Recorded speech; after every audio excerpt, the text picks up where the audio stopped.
G'day everybody, my name is Elliot Waters and you're listening to the Dysregulated podcast. As always, thank you for tuning in. So today's episode is just another quick check-in to see how I've been travelling, and there's been a bit going on. So the major news over the last fortnight is that my sister got married, which is wonderful. It was great. It was a great day, very wholesome, and for the most part I enjoyed it. Now, the wedding was always going to be a high-risk sort of situation for me, probably on two fronts. So the first one being, the thoughts and the ruminations around, am I ever going to get a day like this myself? And, am I just destined to be alone and blah, blah. All the stuff. I've been through it before. But I was able to sort of compartmentalize it and push it aside, and enjoy the day and enjoy it for my sister. And it was really good. Thoroughly enjoyed it. More good news is that I didn't succumb to drinking alcohol, even though that was probably the toughest test that I've had so far. So that'll be its own separate episode coming soon. But the good news is, though, that the non-drinking streak continues, and I'm very, very happy about that. And I am, because, if I was drinking, that would have amplified the negative, because that's what it does for me and for a lot of other people. It would have amplified the, oh my God, I'm alone, all that sort of stuff. And the fact that I was sober and not engaging with, drinking and stuff, I was able to effectively push those thoughts aside. Don't get me wrong, they were there for sure. I was thinking, it'd be lovely if I got this, and this is what I would say at my wedding if I got married and was doing a speech, etc. But, it was just small little sort of voice, and I was able to be like, all right, enough of that. Let's get back to having a good time. So that's really good. The problem is that after the wedding, I slept for 2.5 days. It's so frustrating, sleeping on my days off.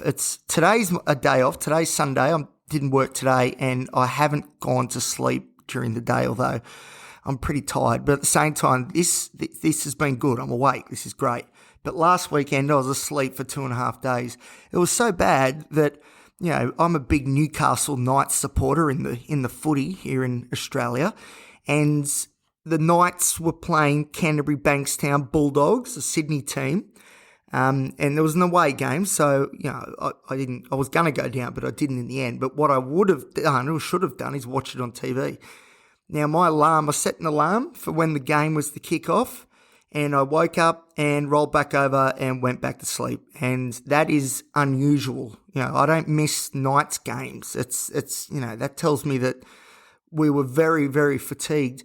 It was maybe a good thing I didn't watch it, because we got beaten pretty easily, which is a bit sad. But in saying that, today, Sunday, the Knights played today and beat the Dolphins. So we're back. And it's amazing how much of an impact a Newcastle Knights victory has on me and my mental health. It's probably not healthy, but it's good when we win, that's for sure. But yeah, I did the whole sleeping thing after the wedding, which I can only assume it was the 5 a.m. working week that I do. So I went into Saturday pretty tired as it is, but I don't know. I think it's all this social interaction that's just wearing me out. And I was thinking today too, now that I'm full-time at Bunnings, which has got a lot of, customer-facing work, a lot of people, that come up and ask questions, and the phone rings, people ringing in to see if we've got stock, all that sort of stuff. It's very consistent over and over and over again that I'm talking to people in my job. And I'd like to know, and I'm going to have a good think about this, whether a lot of this sleeping stuff has started when I started full-time at Bunnings, because potentially a lot of this has been caused by social fatigue. My social capacity has never been massive, and I'm starting to think now that maybe full-time at Bunnings, customer service constantly, it's actually wearing me out big time. So I don't know, that's just a little thought I had this afternoon. Not sure how valid it is, but I'm going to have a think about it, and I'll let you know, because that's very, very interesting if true. Because, to be honest, it's not a job suited for people like me. It's just not. I would be better, or am better, when I'm sort of left on my own, sort of just working away, doing my thing. Constantly having to talk to people is something I find very, very difficult. So, yeah, I do wonder, if maybe going full-time and all that sort of social interaction is part of the reason, at least, why I have this sleeping thing. Because the wedding, right? The wedding, good example. Constantly talking to people, everyone's, because everyone sort of knew me, I guess, because I'm the brother, but, all these people coming up and saying hello and all that, and it was really nice, but man, it just wore me out big time. So, I don't know, maybe the whole sleeping thing is actually caused by social fatigue. I'm not sure. Now, with the sleeping thing, what usually follows that is the sweats. Now, yes, the sweats came on, but I was able to stop it in its tracks. But the problem is the way that I did it is not sustainable. So what I did, I could feel the sweats coming on through the night, kept tossing and turning. The sun's coming up. That's when I start to get real stressed, and the real sweat kicks in once the sun comes up after a night of tossing and turning. But what I did was have some Seroquel or quetiapine, the antipsychotic that I take for sleep. I had some of that, and just about instantly I felt better. So that tells me it's mental, because the Seroquel wouldn't have kicked in yet, and I was already feeling better, and the sweats were sort of easing up because I knew that I'd done something that, will work because it puts you to sleep. But the problem is it puts you to sleep. So it's not sustainable, because I had to miss a day of work again because I was too fatigued to be able to get out of bed. And part of that was because I had the Seroquel in the morning. You don't do that. So I slept off the sweats, which was great. That was a good result because, I'll be honest, I'm petrified of them coming back in a really severe way. I am. I still haven't gone through that really, really bad episode a couple of weeks ago, but I will soon, definitely. But the sweats really, really worry me. And look, if Seroquel's the option and it just knocks me out and, the sweats stop and we go back to normal, I'll do it. But it'd be great if there was another option that didn't sort of, write off a day or two of being able to go to work or just be productive in general. Because I think another part of the sweats and the sleeping, I think subconsciously, my mind knows that there's things that I need to be doing because I've got a lot of projects on the run, all that sort of stuff. And that subconscious mind knows that when I'm asleep, I ain't achieving anything. And I've got a feeling that really drives a lot of this stress as well. And a lot of it isn't conscious. A lot of these thought processes, I have a funny feeling, I'm actually not aware of and don't perceive them. So there you go. The subconscious, you got to clear the subconscious. You do, because it controls so much more than you know, because we don't know. That's the thing. We don't perceive it. So it's a difficult one. It's a tough one. So I think that's where the sweats are coming from. I think it's being driven by my subconscious mind that knows that we need to be doing stuff, but we ain't doing it. So I don't know. Anyway, watch this space. Is going to be a lot more about these sweats, I think, coming, because I need to figure out what's going on, because as I said, I am petrified of the next sweats episode. If it's worse than the last one, so the last one, I won't go into too much detail, but it involved me face down in the emergency department at the Mater, absolutely bawling my eyes out. So it was bad. It was bad, and it was in public, and it was bad. And I'm going to tell you all about that soon, I promise. Speaking of things I need to talk to you about, is that a lot of this show has focused on things that are happening now. This episode's a very good example of that. And I'm thinking it might be time to really go back and look at my past and see where a lot of this negative emotion and self-esteem issues and all that, where that comes from. I've spoken a little bit about when I was 16, how important and pivotal that was to my sort of prognosis, I suppose, moving forward. But there's a lot of material there that I think will offer a lot of great insight. And it'll be good for me, I think, to go back and look at my teenage years, or even younger when I was a kid, because there's a lot there that I need to unwrap and sort of put on the shelf and be like, all right, we've dealt with that, put it away. So that'll be fun. That'll be really fun. But so I'm going to, because someone messaged in and was asking about, where this all came from. And I was like, I haven't really spoken about that. So that's coming soon, I promise.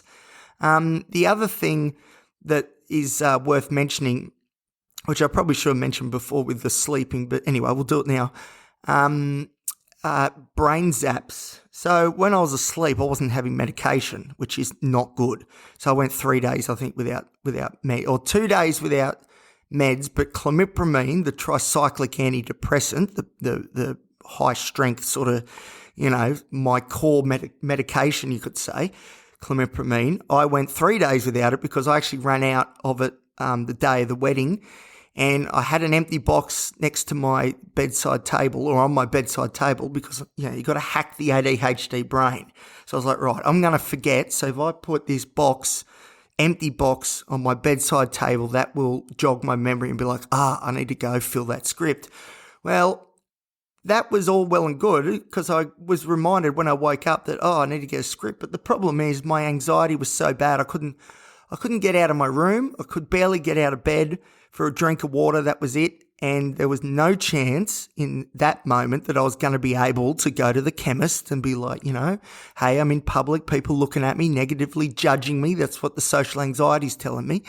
It was just beyond me at that point. But I knew that, I really needed that clomipramine script because things are only going to get worse. And eventually, I don't know how I did it. I think it's all a bit blurry, which tells me I probably had a lot of pregabalin or Lyrica, which helps with the social anxiety. I have a feeling I had quite a bit of that to sort of just get, in a headspace that's good enough that I could go to the chemist and get my medication.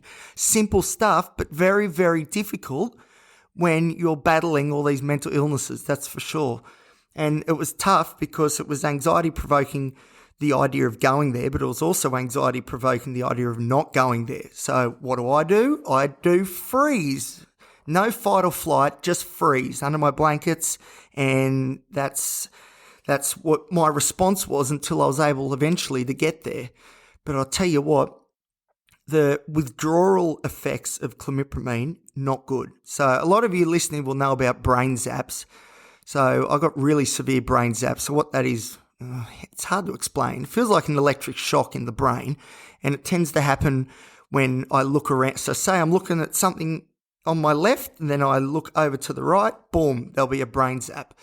And they were quite severe. I've had brain zaps before from antidepressants, from sertraline, from venlafaxine or Effexor. They were bad. The SNRIs in particular are really renowned for this phenomena.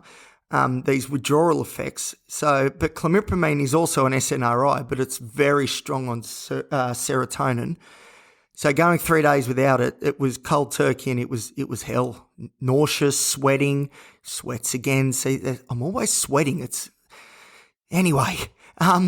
But yeah, it was quite challenging. And as I said, the worst part was that I knew I needed to go get the medication, but the idea of just stepping out of my room at that point was, putting me into a panic attack. So, it's tough. It's tough, It's hard, this mental illness sort of stuff, because I've got so many sort of swirling around. I'm trying to, get use a smart way to get around the problem that one particular illness is providing, but then another one's coming from another direction, which also needs attending to. And sometimes there's just too much going on. And that's why I tend to shut down, go into freeze mode, and hide under the blankets. It was terrible. I wasn't eating. I didn't eat for like 3 days either. So that made it worse. Barely drank water because I was too scared to go out to the kitchen and get water. It was not good. The sweats, like I said, I sort of avoided it because I used the Seroquel, but not sustainable. And leading up to that was pretty bloody hard. And then the idea of even getting medications, that proved very difficult. And again, assuming that I used a little bit more Lyrica than I'm prescribed to get there, that's also not sustainable. So I need to come up with some ways to get around this that isn't about, using drugs as a crutch. So anyway, I'll figure that out hopefully, and I'll let you know.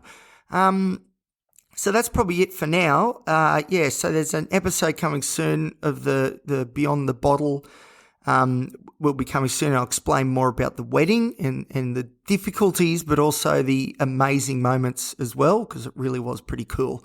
So that's coming soon. I'm definitely going to start looking at my past and bring that up again. I think I'm ready. I think I feel good enough to do that. So that's coming too. And that's probably about all I've got for now. So thank you everybody for listening as always.